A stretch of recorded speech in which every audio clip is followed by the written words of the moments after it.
What I like is your skill, your filmmaking sense. ஒரு ஒரு நரேட்டிவை ஷார்ட்ஸில் சொல்கிறது, how to take it forward, how to explore, இது எல்லாமே வந்து ரொம்ப இன்ட்ரெஸ்டிங்காக இருக்குது. இது வந்து இட் இஸ் பீன் மேட், நல்லா எக்ஸிக்யூட் பண்ணப்பட்டிருக்கு.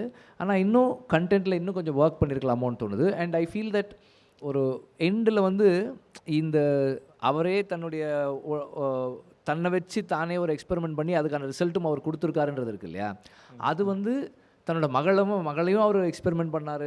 அதில் அவருக்கு கிடைக்காத ஆன்சர் வந்து தன்னை வச்சே அவர் பண்ணும்போது அவருக்கு கிடைச்சிருக்கு. அதை வந்து அவரே வந்து இவனுக்கு மெயில் அனுப்பியிருக்காருன்றது இருக்கு இல்லையா. All of that is fine. அது இன்ட்ரெஸ்டிங்காக தான் இருக்குது. ஆனால் வந்து ஒரு பஞ்ச் இல்லை. இப்போ எப்போதுமே ஷார்ட் ஃபில்ம்ஸ் அண்ட் ஷார்ட் ஸ்டோரிஸ்க்கான அந்த எண்டில் கிடைக்க வேண்டிய ஒரு அந்த ட்விஸ்ட்டோ ஒரு பஞ்சோ இருந்தால் then it makes more sense. சின்ன பசங்க அனிமல்ஸ் ரெண்டுமே தனித்தனியாகவே கஷ்டம், ரெண்டையும் சேர்த்து பண்ணுறது இன்னும் கஷ்டம், சேலஞ்சிங்கானது. Done it well. It's a nice warm film, நல்லா இருக்குது. எனக்கு வந்து ஒரே ஒரு இது மட்டும்தான் தோணுச்சு. அந்த வீட்டுக்கு போக வேண்டாம் இங்கே என்ன இருக்கிறீங்கன்னதுக்கப்புறம் அந்த ரெண்டு பசங்க பேசுகிறாங்க இல்லையா, when they say that அது அவங்க அம்மா கிட்ட இருக்கிறது தான் அதுக்கு பிடிச்சிருக்கு, we should let it be there. அந்த ரெண்டு those two lines I don't think was needed there. அந்த மாதிரி moments, அந்த silence வந்து has more meaning than the words that it says. But it's a nice film, like nice warm feel good film. Good. இந்த கதையில் என்ன நடக்குது அப்படின்னா, அந்த மதர் வந்து ஒரு பாயிண்டில் வில்லனாக மாறுறாங்க, வில்லன் மாதிரி தெரியுறாங்க. But that is not the truth, அது உண்மை இல்லை. அப்போ இந்த மாதிரியான விஷயங்கள் பண்ணும்போது ரொம்ப கவனமாக பண்ணணும், கேர்ஃபுல்லாக ஹேண்டில் பண்ணணும். இந்த கான்ஃப்ளிக்ட்டுக்கு காரணம் வந்து அந்த மதர் கிடையாது, ஃபாதர் தான். அந்த காரணத்தை க்ரியேட் பண்ணிவிட்டு அப்புறமா அவர் காலில் விழுறாரு, அது பண்ணுறாரு, இது பண்ணுறாரு அப்படின்னா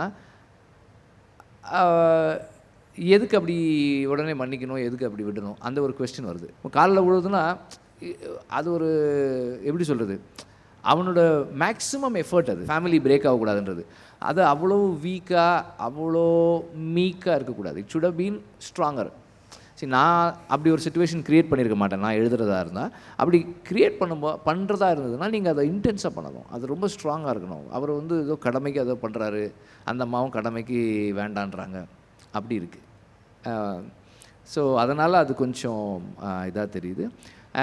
எண்டு எனக்கு என்ன தோணுச்சுன்னா, அந்த குழந்தை அப்படி மேலே ஏறுறதோட அந்த புறா பறக்கிறதோடு முடிச்சிருந்தா இட் வுட் பீன், எனக்கு இன்னும் ஸ்ட்ராங்காக இருந்திருக்குமோ அப்படின்னு எனக்கு தோணுச்சு. இதில் வந்து அந்த மீடியேட்டர் தான் வந்து ப்ரொட்டாகனிஸ்ட் அப்படின்னா, அப்போ அவருக்கு டெஸ்பிரேஷன் இருக்கு இல்லையா, இந்த வீட்டை விற்கிறதுன்றது. அப்போ இந்த வீட்டை அவர் விற்று கொடுத்தா அதில் வர்றது வந்து இவருக்கு ஏதோ ஒன்று ஒரு பெரிய ப்ளஸ்ஸாக இருக்கலாம், அல்லது அவருக்கு இருக்கிற ஒரு பிரச்சனையை முடிக்கக்கூடிய ஒன்று இருக்கலாம், அல்லது அந்த வீட்டு ஓனர், நமக்கு ஃப்ரேம்லேயே வராத அந்த வீட்டு ஓனர், அவர் ப்ரொட்டாகனிஸ்டாக இருக்கலாம். அவருக்கு ஒரு டெஸ்பரேஷன் இருக்குது, அந்த ஃபேமிலிக்கு ஒரு பாஸ்ட் இருக்குது. ஓர் இல்லையா, இந்த அப்பாவும் அந்த அம்மாவும் ஐஸ் பாய் விளையாடுற சின்ன பையனும் அவங்க ப்ரொட்டாகனிஸ்டாக இருக்கலாம். அவங்க இந்த வீட்டை பாதுகாக்கிறதுக்கு அவங்களுக்கு ஒரு ஸ்டோரி இருக்கலாம். ஓகே. அப்போது எனக்கு இது எதுவுமே தெரியாததால், இது யாருடைய கதைன்னு எனக்கு தெரியாததால், இதில் நான் யாரை ஃபாலோ பண்ணணும், யாரை பார்க்கணுன்னு எனக்கு புரியலை. ஓகே. யாருக்குமே எந்த கதையுமே இல்லை, ஏதோ ஒரு ஸ்டோரி இருக்கணும். இது வந்து ஒரு சீன், அவ்வளோதான். Okay sir. அதுதான் இதில் மைனஸ் நினைக்கிறேன். You have to work on that, அதை ரெக்டிஃபை பண்ணணும். அது ரொம்ப இம்பார்ட்டன்ட். இந்த வேர்ல்டு நல்லா இருந்தது, பட் எனக்கு சில விஷயங்கள் தவிர்த்துருக்கலாம் அப்படின்ற மாதிரி தோணுச்சு. கொஞ்சம் மெலோட்ராமேட்டிக்கான விஷயங்கள், அந்த எல்லாருமே பர்த்டே செலிப்ரேட் பண்ணும்போது இந்த பையனை வெளியே தள்ளி விடுறதாக இருக்கட்டும், அந்த பையனோட அப்பா வந்து கொஞ்சம் இன்சென்சிட்டிவானவராக இருக்கிறாரு அப்படின்றது ஓகே.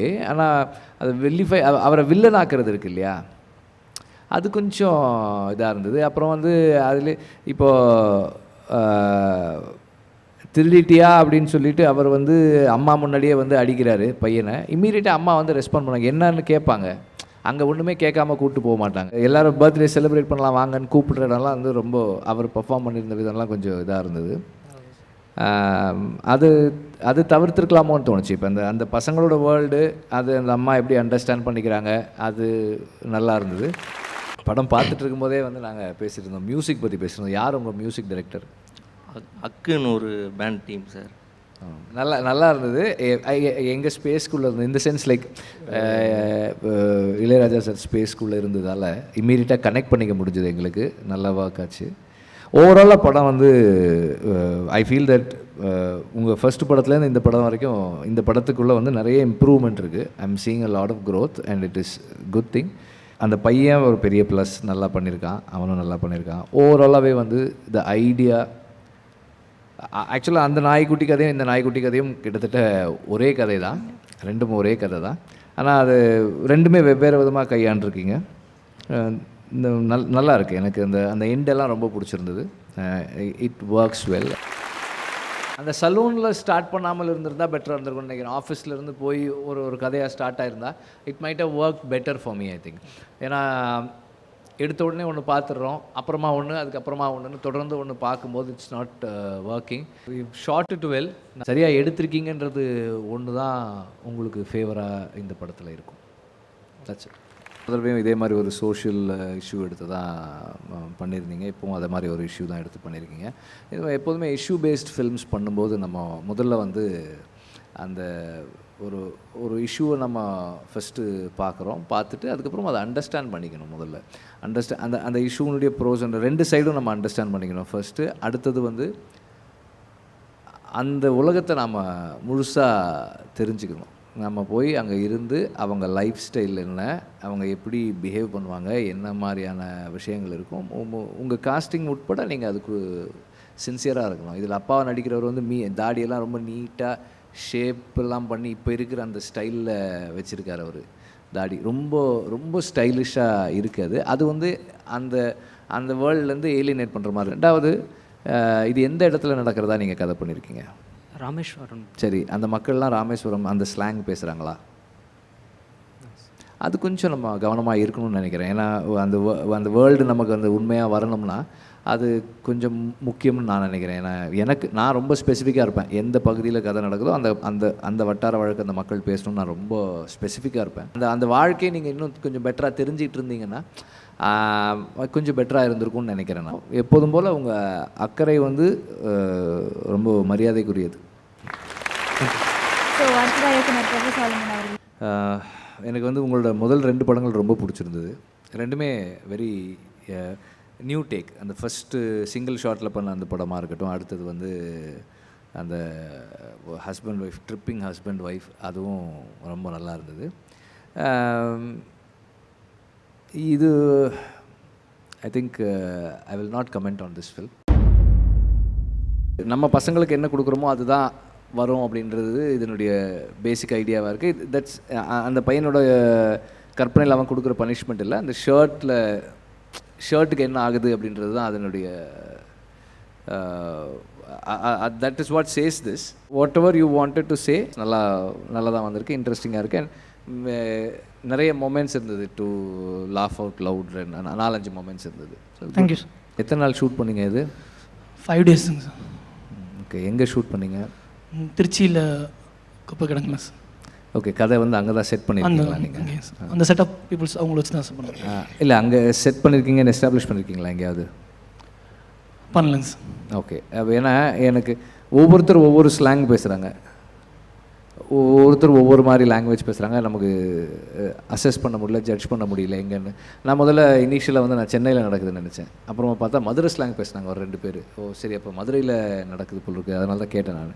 இப்போ திருச்சி அப்படின்றீங்க. நான் அப்போது எனக்கு ஆனால் திருச்சியில் என்ன எப்படி பேசுவாங்கன்றது எனக்கு சரியாக தெரியாது. அந்த ஃபேண்ட்ரியில் ட்ரை பண்ண அதே டெக்னிக் இதில் ட்ரை பண்ணது இருக்குல்ல, இப்போது ஆடியன்ஸை கொஸ்டின் பண்ணுறது இருக்குல்ல, ஃபேண்ட்ரி அதுதான் பண்ணோம் அந்த படம். இந்த கடைசி ஷாட் வந்து ஐ திங்க் அதுலேருந்து தான் நீங்கள் பண்ணீங்கன்னு நினைக்கிறேன் நான். அந்த சார் நான் ஃபேண்ட்ரி பார்த்துருக்கேங்க சார், ஆனால் அந்த மீனிங்கில் அது பண்ணலங்க. இல்லை, அதுக்காக நான் தப்பாக சொல்ல. சி, நான் வந்து இன்ஸ்பிரேஷனுக்கு எதிரானவங்க கிடையாது. ஓகே, பிளேஜரிசத்துக்கு எதிராக தான் நம்ம பேசணும். ஓவராலாக நீங்கள் செட் பண்ணியிருந்த mood, your shot divisions, the way you had made the kids perform and setting எல்லாமே வந்து கரெக்டாக இருந்தது. Everything it fall in place. Good. நன்றிங்க சார். அந்த ஏலியனை காட்டுறது இது எல்லாம் வந்து அது தேவையில்லை. ஆல்ரெடி நீங்கள் யூஸ் பண்ணியிருக்க இமேஜ் வந்து ஆல்ரெடி வந்து நிறைய நாம் பார்த்த இமேஜ். அப்போது எனக்கு என்ன ஆகுதுன்னா, ஆல்ரெடி பார்த்த படங்களோட நிறைய இந்த மாதிரி இந்த ஏலியன் ஃபில்ம்ஸு, இந்த எக்ஸ்ட்ரா டெரெஸ்ட்ரியல் எக்ஸ்ப்ளோரேஷன் ஃபில்ம்ஸ், இப்போ ஈட்டியெல்லாம் இமீடியட்டாக ஞாபகம் வருது. இந்த சின்ன டிவைஸ் எல்லாம் வந்து ஈட்டியை ஞாபகப்படுத்துது. ஸோ இதெல்லாம் தவிர்க்கணும். இந்த மாதிரி ஒன்று பண்ணும்போது எண்டில் வந்து அந்த குழந்தை சொல்கிறா, எங்கள் பிளானட்டில் லவ் இல்லை, அதை தெரிஞ்சுக்க தான் நான் வந்தேன், நான் என் ஃபேமிலியை மிஸ் பண்ணுறேன் அப்படின்றா. What is that missing? Because இங்கே வந்தோடனே she got to learn about love, but she is not completely understanding it. இதெல்லாம் எனக்கு அண்டர்ஸ்டாண்ட் பண்ணிக்க முடியலையே அதில். ஸோ அது வரணும்ல. இன்னும் கொஞ்சம் ரைட்டிங் வந்து இன்னும் கொஞ்சம் பெட்டராக இருந்திருக்கணும். இதை எப்படி ஷூட் பண்ணலான்னு யோசிக்கிறத விட எதை ஷூட் பண்ணணும், என்ன எழுதணும், அது I think you need to spend more time on that. First I will start with question. அந்த தம்பி தூங்கிட்டாமா அப்படின்னா அதுக்கு என்ன அர்த்தம்? பசியோட தூங்கிட்டான் சார். அவன் அப்படியே தூங்கிட்டான். ஓகே, சரி, ஃபைன். Very well shot. ரொம்ப நல்லா இருந்தது. அந்த பசங்களை எடுக்கும்போது ஷூட் பண்ணுறதுக்கு ஸ்டார்டிங் வித் லென்சிங், பிகாஸ் அந்த அந்த அந்த லாங் லென்ஸ் எல்லாமே வந்து ஒரு மூடு க்ரியேட் பண்ணியிருந்தது. போன படம் மாதிரியே உங்கள் சினிமாட்டோகிராஃபர் அதே சினிமாட்டோகிராஃபரா? அவர் தான். ஆமாம், அதே பேக் லைட்டு அதே இது நல்லா பண்ணியிருக்காரு. ரொம்ப சப்போர்ட் பண்ணியிருக்காரு. ஒரு 1-2 இடங்கள் மட்டும் இன்னும் கொஞ்சம் டீட்டெயிலிங்கு. உதாரணத்துக்கு பையன் நடந்து வரான், அவன் பாயிண்ட் ஆஃப் வியூவில் கடை. அப்போது ஒரு ஷாட்டு கம்பைண்டாக பையனும் கடையும் தெரிஞ்சால் இன்னும் நமக்கு அது அந்த நரேட்டிவ் இன்னும் கொஞ்சம் ஈஸியாக இருக்கும். அந்த மாதிரி தான் இருந்தது. But this world is so real, beautiful. And அந்த அம்மா சமைக்கிற இடத்துல பேசுகிற அந்த ஒரு விஷயம் இருக்கு இல்லையா, அது ஒரு பொலிட்டிக்கல் ஃபில்மாகவும் இதை மாற்றுது, which is what I really like about it. அந்த விதத்தில் வந்து it's a very very appreciable effort. Very good. Thank you sir.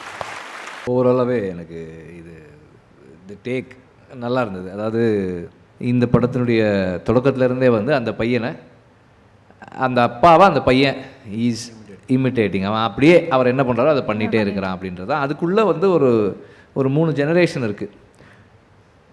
இந்த அப்பா அவங்க அப்பா கிட்டே எப்படி இருக்கார், அப்பா பேர் சொன்னாரே பயப்படுறாரு, அமைதியாக இருக்கிறாரு, கையை கட்டி நின்று பேசுகிறாரு. இந்த பையன் அவங்க அப்பா கிட்டே எப்படி இருக்கான், ஒரு 3 ஜெனரேஷனுக்கான இது. அதுக்குள்ளே அந்த ஃபன் இருக்குது. அண்ட் ஃபன்னும் வந்து ஜஸ்டிஃபைடாக நடக்கக்கூடியதாக தான் இருக்குது. ஸோ பசங்களுக்கான அந்த வேர்ல்டு, அவங்களுடைய தாட் ப்ராசஸ் நல்லா இருக்குது, இன்ட்ரெஸ்டிங்காக இருக்குது. எப்படி பசை ஓட்டினா எப்படி பறக்க முடியாமல் போகும் பறவைக்கு? இல்லை, ஆக்சுவலாக அது ரெக்க மேலே ஏதாவது ஒரு ஜெல் மாதிரி ஆயிடுச்சுன்னா அதனால பறக்க முடியாதுல்ல சார். அப்படின்னு யார் சொன்னது? பறக்கும், பறவை பறக்கும். அப்படி குழந்தைங்களோட உலகங்கிறதுனால அந்த குழந்தைகளோட உலகத்தில் அப்படி யோசிக்கலாம். ஆனால் அப்படி ஒரு குருவி மாட்டிக்காது, அதை சுட்டு சாப்பிட முடியாது. அப்படி அந்த தாயை நம்ம கொன்னதால் அது இல்லை அப்படின்னா அது வேற. தாயை நாம் சாப்பிட்டதால அப்படின்னும் போது ஒரு குறிப்பிட்ட ப்ராக்டிஸ் இருக்கிறவங்கள நம்ம ஒரு ஜட்ஜ்மெண்ட்டுக்கு உட்படுத்துகிற மாதிரி ஆகுது. இதெல்லாம் ரொம்ப கேர்ஃபுல்லாக ஹேண்டில் பண்ணணும் அப்படின்னு எனக்கு தோணுது. எனக்குள்ளே வந்து இது நிறைய லாஜிக்கல் எரர்ஸ் இருந்ததால் முதல்ல மேலே ஓட்டினாங்க, ஒன்று மேலே மாட்டிகிட்டு இருந்திருக்கலாம், அது கீழே பிடிக்கலாம், பிடிச்சது, இப்படி பல விஷயங்கள் வந்து எனக்கு இதுக்குள்ளே எனக்கு உள்ளே வர முடியாமல் போகிறதுக்கு தடையாக இருக்குது. சார், இது வெறும் எஜுகேஷன் கிடையாது. சொந்த மண்ணில் அகதிகளாக்கப்படுறதும் நம்முடைய வாழ்விடங்களை, வாழ்வாதாரங்களை நம்மக்கிட்டேருந்து பறிக்கிறதுமானது தான் இந்த கதை. அது அவருக்கு சரியாக வந்து புரிஞ்சுதா புரியலையான்னு தெரியாது, பட் அதுதான் கதை. ஸோ அதனுடைய வீரியம், அதனுடைய அழுத்தம் ரொம்ப எளிமையாக, ரொம்ப ஈஸியாக சொல்லிட்டார். எனக்கு அதுதான் வந்து இதில் எனக்கு ரொம்ப பிடிச்சிருந்த ஒன்று. பையன் வந்து இடம் மாறினதுனால அவன் மனநிலை எப்படி இருக்கும், அந்த ஏரியாக்குள்ளே எப்படி அவன் வந்து அடாப்ட் ஆனான்றது தான் அதுக்குள்ளே அது. ஓகே, அது வந்துருச்சு உனக்கு. சந்தோஷம் தான் வந்தது. Very very well made, well set. And of course political errors 1-2 இருக்குது. அது ஏன்னா நம்ம வர அந்த பையனோட பாயிண்ட் ஆஃப் வியூவில் மட்டும் பார்க்குறதால வாய்ஸ் நான் போடல, என்ன வேணாலும் இருக்கலாம் அப்படின்றதுனால. இது வரைக்கும் பார்த்த படங்களே எனக்கு இந்த படம் தான் வந்து பிடிச்சிருக்கு. இது வரைக்கும் பார்த்த படங்களே நிறைய பார்த்துருக்கேன். அதில் எனக்கு இதுதான், this is my favourite so for. அப்படி இருக்குது.